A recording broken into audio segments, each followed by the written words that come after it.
Project ২০২৫ ৫টি নিয়ম বদলে গেল। আজ থেকেই এই বিরাট পরিবর্তন। তো কোন ৫টি নিয়ম বদলে গেল, কোন কোন সেই ৫টি নিয়মের বদলের কারণে আপনাদের দৈনন্দিন জীবনে কিন্তু পরিবর্তন হতে চলেছে। তো আজ ১লা ফেব্রুয়ারি ২০২৫, আজকে থেকেই কিন্তু এই বিরাট পরিবর্তন। তো ৫টি নিয়ম কি বদলে গেল, চলুন বিস্তারিত এই ভিডিওতে দেখে নিই।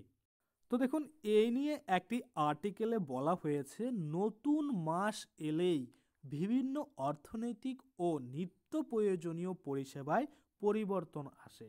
১লা ফেব্রুয়ারি থেকে অর্থাৎ আজ থেকে রান্নার গ্যাসের দাম থেকে শুরু করে ব্যাংকের ন্যূনতম ব্যালেন্স, এটিএম এর লেনদেনের ক্ষেত্রেও একাধিক নতুন নিয়ম কার্যকর হয়ে গেছে।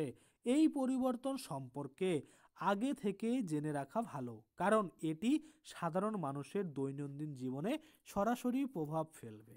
আসুন দেখে নেওয়া যাক কি কি পরিবর্তন কিন্তু আজকে থেকে হতে চলেছে। আমরা যদি দেখি, ১ নম্বরে রয়েছে রান্নার গ্যাস সিলিন্ডারের দামের পরিবর্তন। অর্থাৎ এই যে গ্যাস রয়েছে, গ্যাসের দামের কিন্তু পরিবর্তন হতে চলেছে। আমরা যদি লক্ষ্য করি, এখানে পরিষ্কারভাবে বলা হয়েছে, প্রতি মাসের প্রথম দিনেই এলপিজি গ্যাস সিলিন্ডারের দাম পরিবর্তন করা হয়। এটি নতুন কিছু নয়। তাই আজকে থেকে অর্থাৎ ১লা ফেব্রুয়ারি থেকে নতুন দাম কার্যকর করা হচ্ছে। এই দাম বাড়তে বা কমতে পারে আন্তর্জাতিক বাজার ওঠানামা এবং সরকারের নীতির উপর নির্ভর করে। অর্থাৎ এই যে দাম, সেটা কিন্তু আপ ডাউন হতে পারে সরকারের যে আন্তর্জাতিক বাজার রয়েছে সেটার উপর ভিত্তি করে। আমরা যদি দেখি, ১লা ফেব্রুয়ারি কেন্দ্রীয় বাজেট প্রকাশিত হলো, তাই বিশেষজ্ঞদের মতে এলপিজি গ্যাস সিলিন্ডারে কিন্তু দাম পরিবর্তন লক্ষ্য করা যেতে পারে। বর্তমানে ১৪.২ কেজি গ্যাস সিলিন্ডারের দাম কলকাতায় ১,০২৯ টাকা, দিল্লিতে ১,০৩৩ টাকা, মুম্বাইতে ১,০০২ টাকা এবং চেন্নাইতে ১,০১৮ টাকা কিন্তু বর্তমান দাম রয়েছে। এছাড়া বাণিজ্যিক সিলিন্ডারের দামে পরিবর্তন আসতে পারে, যা হোটেল, রেস্তোরাঁ এবং অন্যান্য ব্যবসায় সরাসরি প্রভাব ফেলবে। আমরা যদি দ্বিতীয় পরিবর্তন দেখি, এখানে পরিষ্কার বলা হয়েছে যে সিএনজি এবং পিএনজি গ্যাসের দামের পরিবর্তন। এলপিজি গ্যাসের পাশাপাশি আপনারা কিন্তু দেখবেন যে সিএনজি এবং পিএনজি গ্যাসের দামেও কিন্তু পরিবর্তন হচ্ছে। গ্যাস সরবরাহকারী সংস্থাগুলি প্রতি মাসের ১ তারিখে কিন্তু নতুন দাম ঘোষণা করে। এর পাশাপাশি বিমান জ্বালানির দামেও পরিবর্তন হতে পারে, যা বিমান ভাড়ার উপর সরাসরি কিন্তু প্রভাব ফেলবে। এবং তৃতীয় পরিবর্তন আমরা যদি দেখি, এখানে পরিষ্কারভাবে বলা হয়েছে ব্যাংক অ্যাকাউন্টে ন্যূনতম ব্যালেন্সের পরিবর্তন। ব্যাংক অ্যাকাউন্টে ন্যূনতম ব্যালেন্স না থাকলে অতিরিক্ত চার্জ কাটা হয়।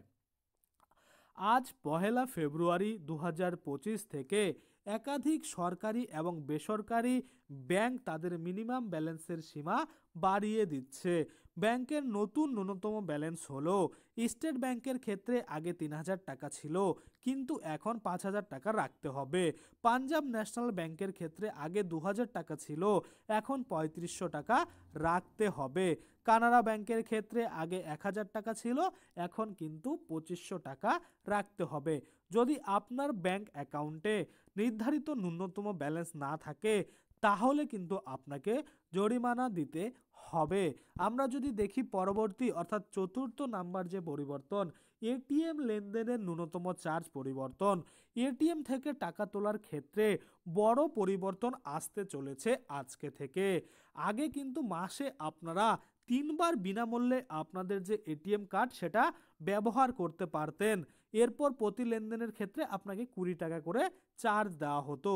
কিন্তু এবার এই যে এটিএম ট্রানজ্যাকশন রয়েছে, এখানে কিন্তু নিয়মে পরিবর্তন আনা হয়েছে।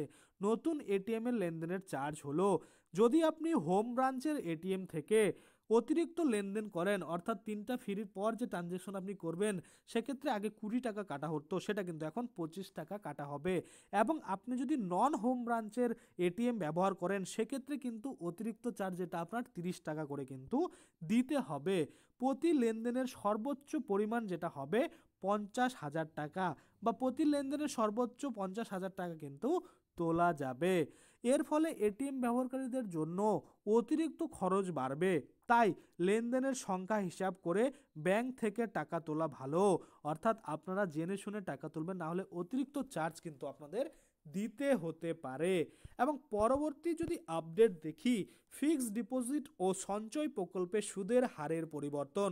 প্রতিটি ব্যাংক তাদের ফিক্সড ডিপোজিট এবং অন্যান্য সঞ্চয় প্রকল্পের সুদের হার নির্দিষ্ট সময় পর পর কিন্তু পরিবর্তন করে থাকে।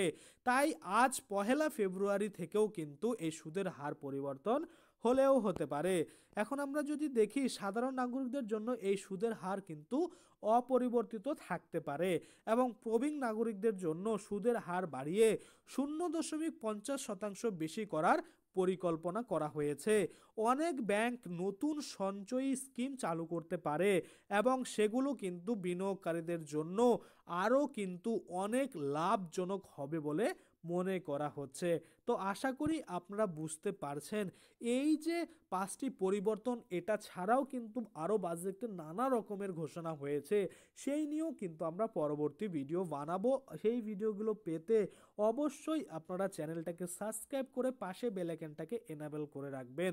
তাতে করে কি হবে, যখনই আমি এই ধরনের কোনো ভিডিও বানাবো সেটার যে নোটিফিকেশন সেটা কিন্তু আপনার কাছে পৌঁছে যাবে। তো আজকের জন্য ভিডিওটা এখানেই শেষ করছি। ধন্যবাদ।